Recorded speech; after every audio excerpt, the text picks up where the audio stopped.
Hoy, mañana y siempre estaré contigo, porque nací para cantar y para estar en tu corazón. Soy Marlene Cora y los conquistadores del amor.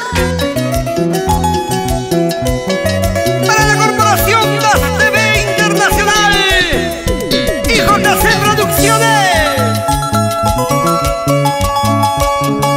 ¿Acaso te importó mi dolor ahora que estoy en agonía?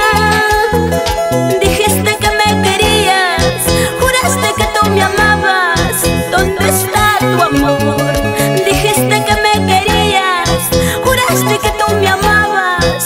¿Dónde está tu amor? Gritaré, pronunciaré tu nombre hasta morir. Gritaré, pronunciaré porque te quiero, mi amor. Gritaré, pronunciaré tu nombre hasta morir. Lloraré, sufriré porque te quiero, mi amor.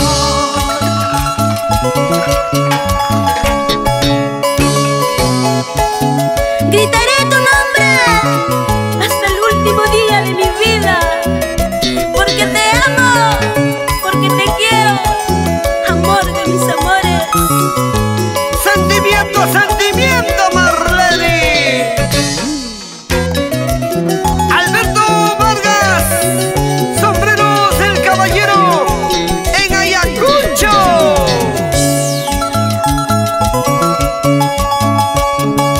¿Acaso te importó mi dolor ahora que estoy en agonía? Dijiste que me querías, juraste que tú me amabas. ¿Dónde está tu amor? Dijiste que me querías, juraste que tú me amabas. ¿Dónde está tu amor? Gritaré, pronunciaré tu nombre hasta morir. Gritaré, pronunciaré porque te quiero, mi amor. Gritaré, pronunciaré tu nombre hasta morir. Lloraré, sufriré porque te quiero, mi amor. Así, a que no me das, a que no me das, a que no me das, a que no me ganas, Jaimito Ponce. Yo sí te doy mi cariño, Marlene.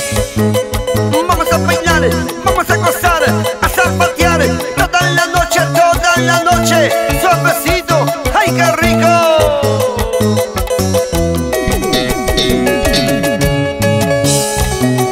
Para mis amigos de Huancavelica, Juan Arango, Rosita Ñaurincopa, Carlos de los Santos y mi amiga Natalie Chávez, la promotora